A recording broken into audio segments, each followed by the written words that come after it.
Assalamualaikum warahmatullahi wabarakatuh.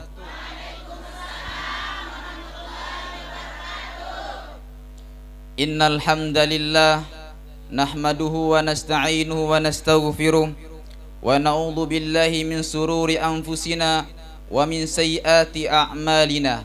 May yahdihillahu fala mudilla lahu wa may yudlil fala hadiyalah.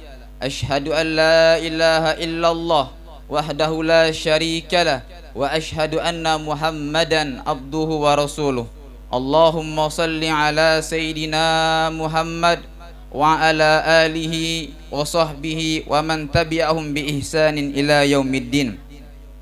Allahumma ya rabbana inna nas'aluka ilman nafi'a wa na'udzubika ya rabbana min ilmin la yanfa wa malin la yurfa wa ainin la tadma innaka anta kulli syai'in qadir. Allahumma ya rabbana urzuqna taubatan qabla al-maut wa syahadatan indal maut. Amma ba'd. Allahumma aslih ummata Muhammadin sallallahu alaihi wasallam wa farrij an ummati Muhammadin sallallahu alaihi wasallam warham ummata Muhammadin sallallahu alaihi wasallam wansyur wahfaz wa ayyid nahdlatal watan fil alamin bihaqqi Muhammadin sallallahu alaihi wasallam. Yang sama-sama kita muliakan, kita hormati guru kita semua Al-Mukarram Bapak Tuan Guru Lalu An-Nasasri Kiha. Mudah-mudahan senantiasa beliau diberikan kesehatan selalu, diberikan umur yang panjang, dimudahkan segala urusan-urusan beliau. Kedua kalinya kita hormati juga kepada guru kita semua Al-Mukarram Bapak Tuan Guru Dr. Zainal Arifin LCMAG. Sedikit cerita, beliau ini adalah guru saya karena saya datang dari NTT pada waktu itu. Saya masuk di pondok pesantren Yanmu NB Praya. Jadi saya SMA-nya di pondoknya beliau. Di sanalah saya ditempa, sehingga alhamdulillah berkat didikan guru-guru kita semua, akhirnya saya bisa sampai pada saat sekarang ini. Nanti saya cerita lagi. Selanjutnya yang kami hormati tokoh agama, tokoh masyarakat, ampura tidak bisa saya sebutkan nama satu persatu. Yang besar tak dihimbau gelar, yang kecil tak disebut nama. Insya Allah kita semua mudah-mudahan mulia di sisi Allah Subhanahu wa Ta'ala. Baiklah jamaah sekalian yang dimuliakan oleh Allah Subhanahu wa Ta'ala, sebenarnya saya datang ke sini awalnya adalah untuk silaturahmi, karena saya datang kemarin dari NTT mau ke Anjani, ditahan oleh teman saya ya, yang sama-sama kita hormati Al-Mukarram Tuan Guru Abdul Razak. Beliau adalah teman saya satu kamar di Mekah Al-Mukarramah ketika sama-sama belajar di Madrasah As-Salatiyah. Ketika saya mau ke Anjani, beliau tahan. Sabar dulu ya, kita ikut ngaji dulu. Jadi dalam benak saya ini mau ngaji, karena saya tanya nanti yang datang siapa? Katanya guru-guru kita, masyayikh kita, mahat. Alhamdulillah saya bilang, berarti tujuan saya awalnya ke sini untuk ngaji, bukan untuk berdiri di depan jamaah. Kalau saya mengajarkan agama, tentang cerita agama di depan jamaah sekalian, terutama masyarakat Lombok, itu bagaikan saya mengajar burung untuk terbang, karena sudah bisa terbang. Sebenarnya saya datang ke sini semata-mata untuk belajar, karena dari sinilah sehingga saya bisa menjadi orang. Kenapa? Saya masih ingat cerita saya ketika saya mau datang ke Lombok ini. Yang dulu yang saya ingat betul pada waktu itu, dalam benak saya tidak ada kenal Tuan Guru kecuali Bapak Maulana Syekh. Saya sudah disuruh oleh keluarga untuk masuk SMA Kristus. Jadi kalau nanya lagu Kristen saya hafal. Kalau Al-Quran sabar dulu, tak bisa saya. Akhirnya ketika pada hari itu ada keluarga saya yang mau berangkat ke Lombok, ya mau sekolah ke Lombok. Saya kepengen bagaimana sih Lombok itu. Apa yang membuat saya pancing ke Lombok ini? Suatu waktu saya pernah baca buku tentang keramatnya Bapak Maulana Syekh. Satu minggu teman saya ini mau berangkat ke Lombok untuk mondok di Yanmu pada waktu itu. Saya gelisah, kapan saya bisa ke Lombok? Pengen saya sekolah ke Lombok. Kenapa? SD saya SD Kristen. Suruh lagu Kristen tahu, doa pagi doa malam tahu. Karena hari-hari kami bukan di masjid, hari-hari kami di dalam gereja.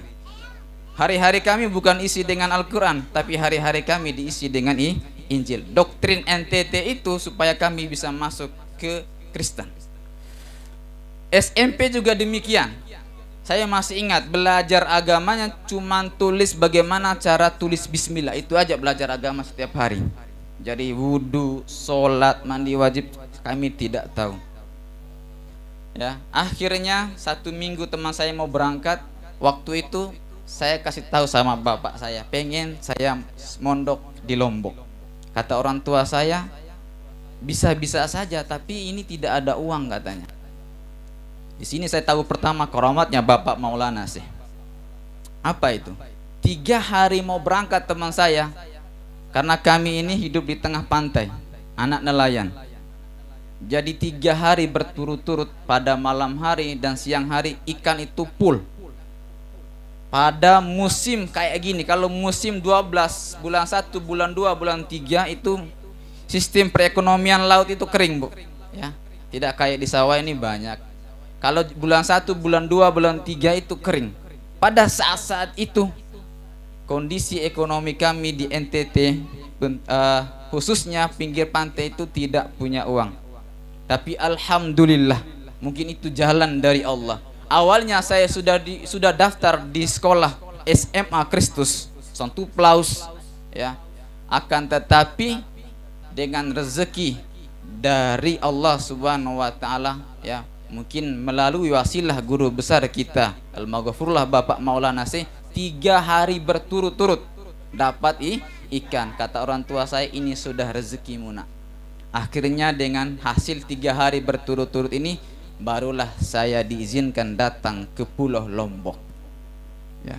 Alhamdulillah. Sampailah di Lombok. Yang saya terniang-niang itu adalah Bapak Maulana Syekh. 2017 atau 2018 waktu itu. Yang saya terniang, saya pengen bagaimana rupanya Bapak Maulana Syekh. Ya, sepanjang jalan sampailah di Sumbawa masuk Lombok. Ya, sampai kemudian diantar di Ampura. Waktu itu kami kan backgroundnya doktrinnya NTT, jadi pakaiannya bukan pakaian ala ustaz, masih celananya setengah sampai betis, bajunya gaul. Itu Ampura, Abah. Itu pertama kali saya salaman sama beliau, ya, salaman sama beliau. Dan alhamdulillah juga ketika beliau ke Mekah, juga Bapak Tonggur lalu Anas Asri, kami sempat mijit. Karena alhamdulillah di antara kami juga sebagai pelajar, kami juga sering datang ke rumah para masyayikh untuk mijit. Jadi saya kebanyakan mijit, bukan belajarnya, ya. Guru-guru kami alhamdulillah, termasuk guru kita yang depan ini juga kami pernah mijit. Alhamdulillah kita barukan kepada guru-guru kita. Baiklah jamaah sekalian yang dimuliakan oleh Allah Subhanahu wa taala, karena waktu yang diberi sangat singkat, saya pernah baca dalam sebuah penelitian Al-Imam Al-Jauzi dalam kitab yang berjudul Fununul Afnan fi Ulumil Quran. Dalam kitab Fununul Afnan fi Ulumil Quran, di sana disebutkan kalimat atau huruf shad di dalam Al-Quran. Udah hitung ibu-ibu berapa huruf shad dalam Al-Quran? Udah pernah hitung? Huruf ba sudah pernah hitung? Titik dalam Al-Quran sudah pernah hitung? Kalau jumlah titik dalam Al-Quran itu 1.025.000 lebih 30 titik. Itu hasil riset dari Al-Imam Al-Jauzi dalam kitabnya Fununul Afnan fi Ulumil Quran. Berapa jumlah titik dalam Al-Quran? 1.025.000 lebih 30 titik. Dihitung huruf ba dalam Al-Quran berapa titiknya, sa, jim, itu dihitung semua. Kemudian ada huruf yang perlu kita kaji pada hari ini adalah huruf shad. Huruf shad banyaknya dalam Al-Quran, dalam riset penelitian Al-Imam Al-Jauzi itu berjumlah 2072 huruf. Dalam Al-Quran 30 juz itu, kalau kita hitung huruf shad di dalam Al-Quran jumlahnya 2072 huruf. Wah, berhitung jamaah. Ndek, pada endah ndek wah hitung. Masih ingat dulu, di Yanmu ini disuruh kita berbahasa Inggris dan bahasa Indonesia. Berkat bahasa saya tahu bahasa Inggris di Yanmu, pas saya pulang di waktu kuliah ada permintaan isi ceramah kultum undang dari Bupati NTT. Saya jebolkan dengan pembukaan bahasa Inggris. Satu panggung itu tepuk tangan semua karena mereka tidak bisa. Itulah hebatnya orang-orang Lombok ini, ya.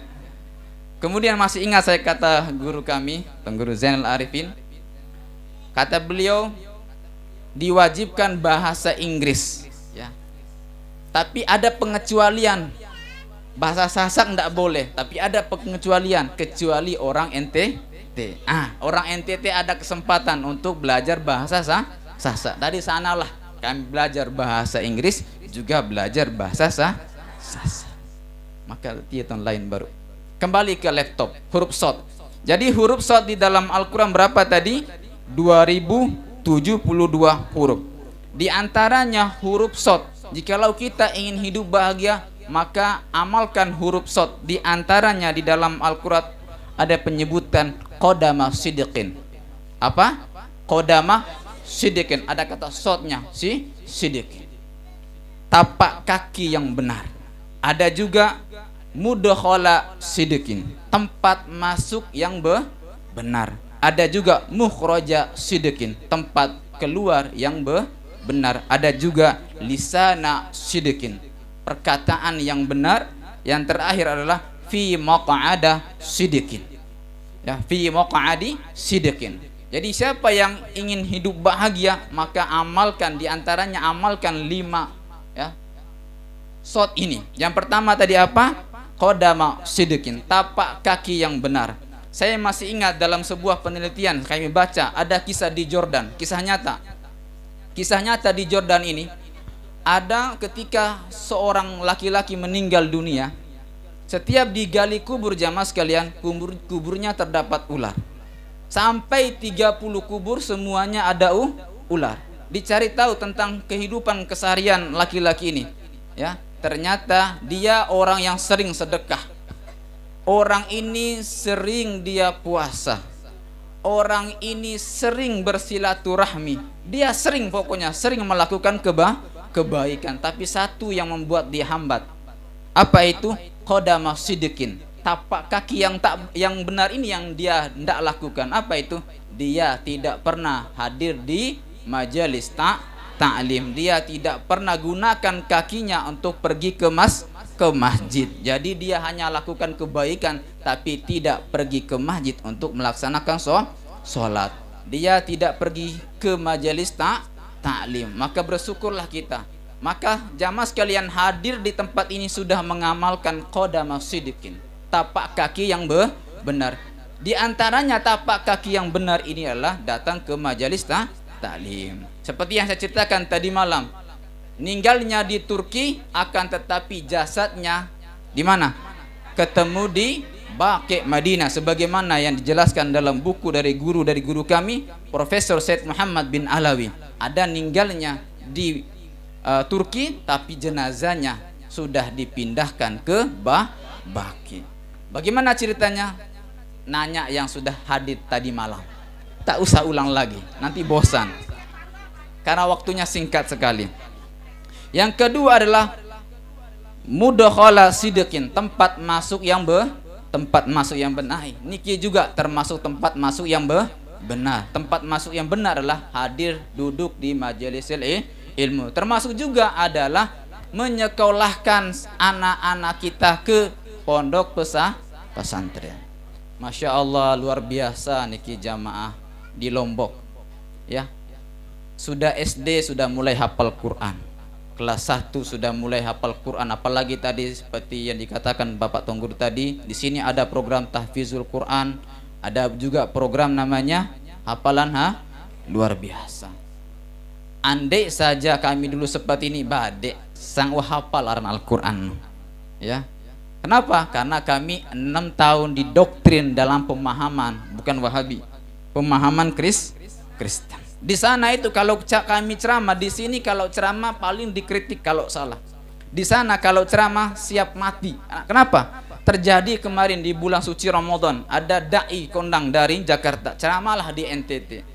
Dia membahas benar apa yang dia bahas, bahwa kitab yang sebaik-baik kitab adalah Al-Quran. Kemudian dia mengkafirkan yang lain. Benar apa yang dia sampaikan, tapi tidak benar pada tempat penyampaiannya. Kenapa? Di NTT itu kami hidup berdampingan dengan orang Kristen, hampir belongnya digorok. Satu kalimat saja nyinggung bagian mereka, sudah pasti di luar masjid itu siap batik, ya, tombak, parang disiap. Makanya kalau kami ceramah di sana, taruhan nyawa, bukan taruhan caci maki lagi, taruhannya nyawa. Hati-hati jadi tuang guru di sana, kalau tidak nyawa akan melayang. Kemudian lisana sidikin, tutur kata yang baik. Namanya kita hidup bermasyarakat, perlulah kita menjaga lisan kita. Yang selanjutnya adalah fi maq'ada sidikin. Kalaulah kita menjadi orang yang baik, gunakan tapak kita yang benar, ruang masuk kita benar. Jangan sampai kami baca dalam kitab Al-Gharaib, kisos, cerita-cerita yang goraib, yang jarang. Dalam Mausu'ah, kitab ensiklopedia tentang kisah-kisah yang jarang terjadi itu, seperti ada perempuan setelah dia dandutan dia meninggal dunia. Setelah apa? Dandutan dia meninggal dunia. Setiap kali mau dibungkus kain kafannya ini terbuka. Dibungkus lagi, terbuka lagi. Dibungkus lagi, terbuka lagi. Bungkus lagi, seperti itu terus. Ditanya apa pekerjaan perempuan ini? Makhraja sidikinnya, tempat keluarnya dan tempat masuknya tak benar. Apa itu? Tempat masuknya bar, kafe, tempat-tempat malam. Dan dia sering menggunakan pakaian yang seksi, ya, pakaian yang seperti itulah, ya. Nah, gara-gara pakaiannya seperti itu, maka sebelum dia dikuburkan Allah tampakkan siksa baginya. Apa itu siksanya? Allah Subhanahu wa taala menelanjangkan dia sebagaimana dia menelanjangkan dirinya semasa dia hidup. Tutup pakai kain kafan, buka lagi. Nah, hati-hati ibu-ibu. Jaga aurat, jaga yang lain. Oke, mungkin demikian yang bisa saya sampaikan karena waktunya sangat singkat. Seperti yang saya katakan, saya datang ke sini bukan untuk ceramah tapi untuk mengaji. Nanti jamaah persiapkan bukunya, persiapkan, jangan sampai tidur, ya. Kita akan dengar pengajian dari guru-guru kudus semua. Mungkin demikian yang bisa saya sampaikan dulu. Allah muwaffiq wal hadi ila sabil rasad. Assalamualaikum warahmatullahi wabarakatuh.